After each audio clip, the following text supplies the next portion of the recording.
নমস্কার। আজকের একটি নতুন ব্লগ নিয়ে তোমাদের সঙ্গে চলে এসেছি। আজকে হলো বৃহস্পতিবার। এখন বাজে ঘড়ির কাঁটায় ঠিক সকাল ওই 6টা মতো। দেখো সকাল 6টাতেও কেমনভাবে রোদ্দুরটি উঠে ঘরের ছটা ফেলেছে। যাই হোক, এই দেখো এই ঘরটা আজকে সকালে এসেছি বেশ করে গুছিয়ে নিতে। কালকে সারা রাত সেরকমভাবে গরমের জন্য ঘুম হয়নি, তাই ভাবছি ঘরটা আজকে একটু বেশ পরিষ্কার পরিচ্ছন্ন করে রাখবো এবং রাতের বেলা আমরা সকলে এই ঘরটাতে শোবো। সেই কারণে আজকে সকালে ঘুম থেকে উঠেই ঘরটা একটু পরিপাটি করে নিচ্ছি। আর এইদিকে দেখো ঠাকুরের সিংহাসনটা আছে, ওইদিকে চাদরটাও কিন্তু টান টান করে নিলাম। আর বিছানাটা পরিষ্কার করার পর ঘরের সৌন্দর্য যেন বেড়ে যায়। সেই ঘর যেমনই হোক না কেন, ঘরের সৌন্দর্য কিন্তু এই বিছানার চাদরেই থাকে। যাই হোক, বিছানাটা পরিষ্কার পরিচ্ছন্ন করে নিলাম। আর আজকে সকাল সকাল উঠেছি কারণ আজকে হলো বৃহস্পতিবার। বৃহস্পতিবার মানে কিন্তু আমাদের গৃহিণীদের একটা ব্যস্ততম আলাদাই দিন। তার জন্য যেন সকাল থেকে তাড়াতাড়ি উঠে কাজকর্মগুলো সেরে নিচ্ছি। ওই দেখো ওইদিকে বিছানাটা গুছিয়ে নিয়ে ঘর বারান্দা ঝাড় দিয়ে দিলাম। আর এই দেখো এদিকে দুয়ার ঘরে বারুলি দিয়ে দিয়েছি। ডোডো কিন্তু এরই মধ্যে ঘুমের থেকে উঠে পড়েছে। উঠেই ও দেখো ওর মতো খেলা করতে ব্যস্ত ওর গাড়িটিকে নিয়ে। সকাল সকাল উঠেই গাড়িটিকে বের করে নিয়ে এ ঘর ও ঘর করছে, তার সাথে খেলা করছে। ও ওর মতো থাকুক। আর ডোডোর বাবা যেন একটু বেলায় ওঠে, তাই ও ঘুমোচ্ছে। আর আমি এই দিক দিয়ে আমার মতো করে কাজকর্মগুলো গুছিয়ে নিচ্ছি। আজকে বৃহস্পতিবার, সকাল থেকেই ভাবছি কোথায় পাবো বেলপাতা, কোথায় পাবো তুলসী পাতা, আবার কখনো ভাবছি কোথায় ফুল পাবো। কেন বলো তো, বাড়িতে শ্বশুরমশাই শাশুড়ি মা নেই, সেই কারণে ফুল এইসবের ভীষণ অভাব। আমার শ্বশুরমশাই বেলপাতা ফুল নিয়ে আসেন, তবে বাড়িতে নেই বলে একটু ভয় ভয়ও লাগছে কোথায় পাবো, কিভাবে পুজো দেবো। তবে যেন ভগবানেরটা ভগবানের জোগাড় করে দেয়। যাই হোক, সে কথা না হয় পরেই বলছি। আর তোমাদের সঙ্গে গল্প করতে করতে আমার কিন্তু বেশ করে উঠানটা ঝাঁট দেওয়া হয়ে গেছে। এরই আগে এইদিকের উঠানটা, মানে যেদিকে ঝাঁট দিচ্ছি তার ডান পাশের উঠান, তার সাথে ওই দিকের রাস্তাটা দেখতে পাচ্ছ, ওই রাস্তার উঠানটাও ঝাঁট দিয়ে দিয়েছি। আর সোজা চলে আসলাম উঠানটা ঝাঁট দেওয়ার পর কালকেকার রাতের বেশ কিছুটা বাসি বাসনপত্র ছিল, সেগুলোকে মাজা ধোয়া করতে। তবে ওই দেখো ছ্যাঁটাটা কিন্তু এক পাশ করে কুয়োর পাশেই রেখে দিয়েছি, কারণ ছ্যাঁটাটা এখন ধোবো না।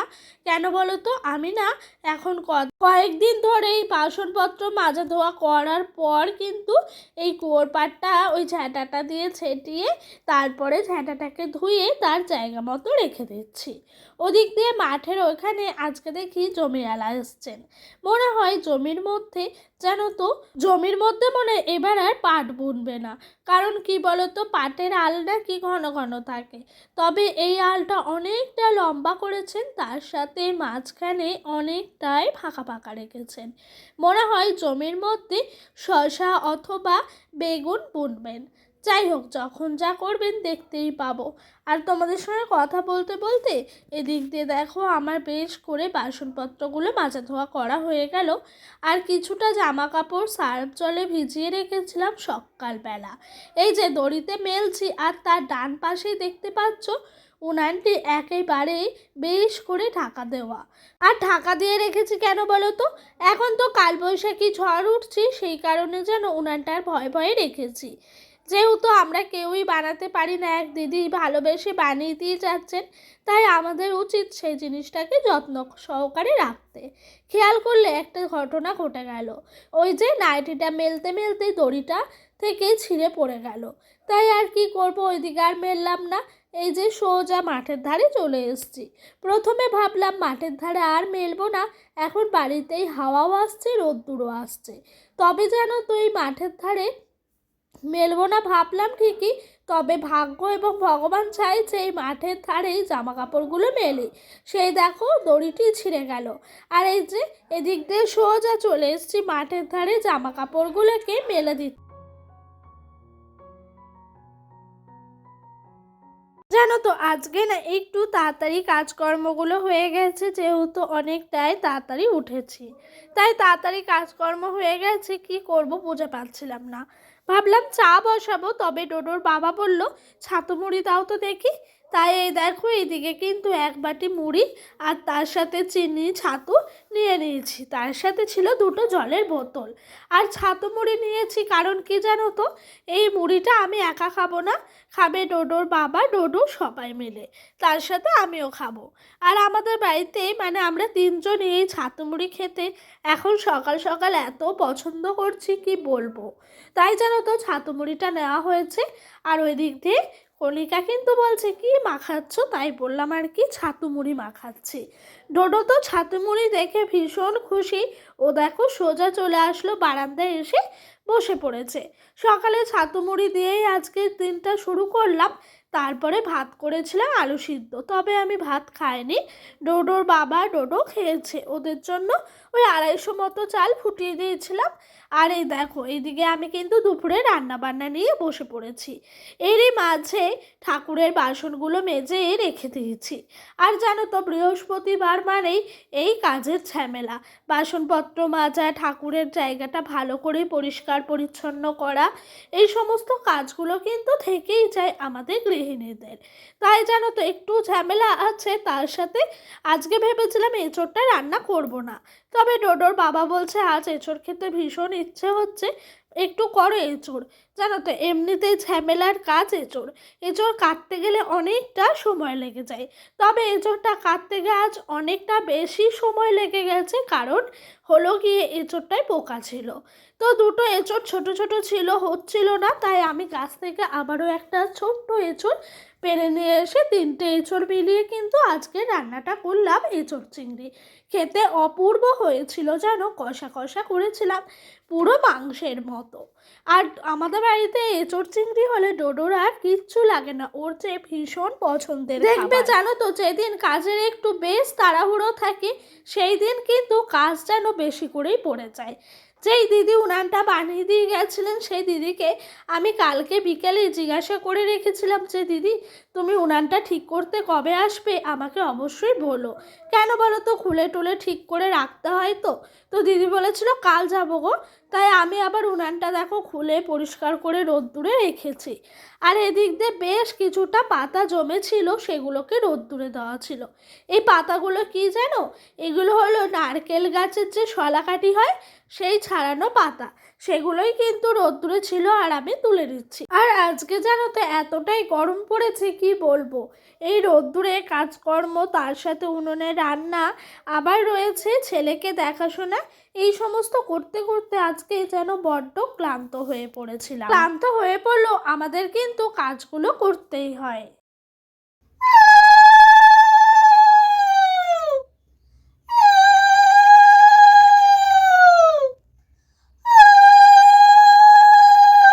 তোমাদের সঙ্গে কথা বলতে বলতে বৃহস্পতিবারের পুজোটা দিয়েই দিলাম। চলো পুজোটা দিতে দিতে তোমাদের একটি সুন্দর কমেন্ট করে শোনায়। আমাকে একটি বনু কমেন্ট করে বলেছেন যে দিদি আমার নামটা নিও তোমার পরের ভিডিওতে প্লিজ দিদি, প্লিজ, তোমাকে দেখে আমি অনেক কিছু শিখেছি, আমার মনে সাহস বাড়িয়েছি, কিন্তু আমি না ভিডিও করার সময় পাই না, ছোট্ট একটা বাচ্চাকে নিয়ে শাশুড়ির সংসারে থাকি, তো সেখানে মোবাইল নিয়ে বসে থাকলে নানান ধরনের কথা শুনতে হয়, একটু আইডিয়া দিতে পারো কিভাবে ভিডিও করতে পারবো? আচ্ছা, তো বনু দেখো তুমি যে প্রথমে আমাকে বলেছো যে তোমার নামটা নিতে, আমি নাম নিয়ে নিলাম, তোমার নাম পিউ। আর তোমাকে বলি তুমি আমার ভিডিও দেখে যেহেতু অনেক কিছু শিখেছো সেহেতু তোমাকে অনেক অনেক ভালোবাসা। আর রইল বাকি তোমার কথা যে তুমি নাকি ভিডিও করতে ইচ্ছা আছে তবুও করতে পারছো না যেহেতু শাশুড়ি মায়ের সংসারে রয়েছো। দেখো বনু আমিও কিন্তু আমার শ্বশুর মশাই শাশুড়ি মায়ের সংসারেই আছি, প্রতিনিয়ত প্রত্যেক দিন আমি কিন্তু ভিডিও আপলোড করি, এডিট করি, ভয়েস ওভার করি, সমস্ত কাজ কিন্তু আমি একাই করি। আর তার সাথে আমারও কিন্তু একটা ছোট বাচ্চা আছে, তবে কি আমি সারাক্ষণ ফোন নিয়ে বসে থাকি? আমারও সংসারে নানান ধরনের কথা শুনতে হয়। তুমি যদি সত্যিই মন থেকে চেয়ে থাকো ভিডিও বানাবে, তাহলে তোমার কিছু কথা আমি বলি, তুমি একটা টাইম বের করবে যে এই টাইমটায় আমার সংসারে কোনো কাজ থাকে না, যেরকম আমি সংসারের সমস্ত কাজকর্ম গুছিয়ে টাইমটা পাই, সেই টাইমটা তুমি অন্য জায়গায় নষ্ট না করে একটু নিজের এই ভিডিওর দিকে সময় দেবে। আর জানো তো, সারাদিন কাজ করো তো, সংসারে রয়েছো, সংসারের কাজ করবে। যদি ব্লগ করতে চাও, ডেইলি লাইফস্টাইল ব্লগ, সেগুলোকে কিন্তু সন্ধ্যার দিকে বা তোমার হাতে যখন সময় পাবে তখন এডিট করে নেবে। আবার একটা সময় বের করবে যে এই টাইমটায় আমি ভয়েস ওভার দেবো, আরেকটা টাইম করবে যেখানে তুমি থাম্বনেল বানাবে। এরকম করে কিন্তু এক একটা তুমি সময় বের করে নেবে। সংসারের প্রতিটা কাজ যেরকম আমরা সময় বের করে করি, সকালের মধ্যে বাসি কাজ ছেড়ে দিই, দুপুরের মধ্যে রান্না শেষ, রাতের রান্না থাকলে এই টাইম টু এই টাইম করে নিই। এরকম করেই কিন্তু আমাদেরকে এই ব্লগটাও কন্টিনিউ করতে হবে। আমিও পরের সংসারে থাকি, সারাক্ষণ হাতে ফোন নিয়ে বসে থাকলে আমাকেও কিন্তু কেউ ধূপধুনো দিয়ে পুজো করবে না। তাই সময় বের করে কাজ করো। আর তুমি টাইমটা কিভাবে বের করবে পুরোটাই তোমার ওপর নির্ভর করবে। সকাল থেকে রাত অবধি 24 ঘন্টা, তার মধ্যে তুমি নিজেকে নিজের মতো করে সময় দাও। যেইটুকু সময় সেইটুকু সময় কিন্তু এই ব্লগের পেছনে দেবে। জানি না তোমার বাচ্চা কতটুকু বয়স, অবশ্যই আমার এই কমেন্টটা পড়াটা শুনলে বলো। আমি বিয়ের পর থেকেই ব্লগ করি এবং ডোডো মানে আমার বাচ্চা যখন আমার মধ্যে ছিল তখনও করেছি, ও হয়েছে আতুরঘরেও আমি ব্লগ করেছি, এখনও করছি। অবশ্যই সেই ভিডিওগুলো আমার এই চ্যানেলে নেই। আমার আগেও একটা চ্যানেল ছিল, সেখানে আমি ঠিকঠাক মতো কাজকর্ম করতে পারিনি বলে সেখান থেকে কোনো রকমভাবে কোনো সফলতা অর্জন করতে পারিনি। তবে আমি এই চ্যানেলটায় ভীষণভাবে খাটি সেই প্রথম দিন থেকে আজও অবধি। তাই এটুকুই বলতে পারি, নিজের কাজের ওপর ভরসা রাখো, নিজের কাজটাকে ভালো রাখো, ভালোবাসো আর কি, তাহলে অবশ্যই পারবে। আর কথা বলতে বলতে ওই দেখো, ওইদিকে আমার সমস্ত কাজকর্ম সারা হয়ে গেছে। বিকেলে একটু সময় পেয়েছিলাম, কাঁচা লঙ্কার বোটাগুলো ছাড়িয়ে রাখলাম। দুপুরে রান্নার সময় একা হাতে ছেলে নিয়ে আর করা হয়ে ওঠে না। তারপর ডোডো ঘুমিয়েছিল, ওকে তোলালাম, তুলিয়ে খাবার খাইয়ে বিছানাটা পরিষ্কার করছি। আজকে এই ঘরে আমরা শোবো না, ভীষণ পরিমাণের গরম। আর ওই যে মাটির ঘরটা দেখতে পাচ্ছ, ওইটা আমার শাশুড়ি মার ঘর, ওই ঘরেই আমরা রাতে শোবো। ওনারা যেহেতু বাড়িতে নেই সেহেতু কোনো অসুবিধাই হবার কথা নেই। আর এই বিছানাটা একদম পরিষ্কার পরিচ্ছন্ন করেই আমরা শুতে যাব। তো বন্ধুরা, চলো আজকের মতো এখানেই বিদায় নিচ্ছি। তোমরা যারা নতুন পুরনো বন্ধু আছো তারা অবশ্যই আমার পাশে থেকো। অবশ্যই তোমাদের ভালোবাসা সাপোর্ট আমার একান্ত প্রয়োজন। তো সকলেই ভালো থাকবে, সুস্থ থাকবে। তোমাদের সাথে দেখা হবে আবারও একটি নতুন দিনের সাথে, নতুন একটা ব্লগের সাথে। চলো আজকের মতো এখানেই তোমাদের সকলকে গুড নাইট জানাচ্ছি। বাই।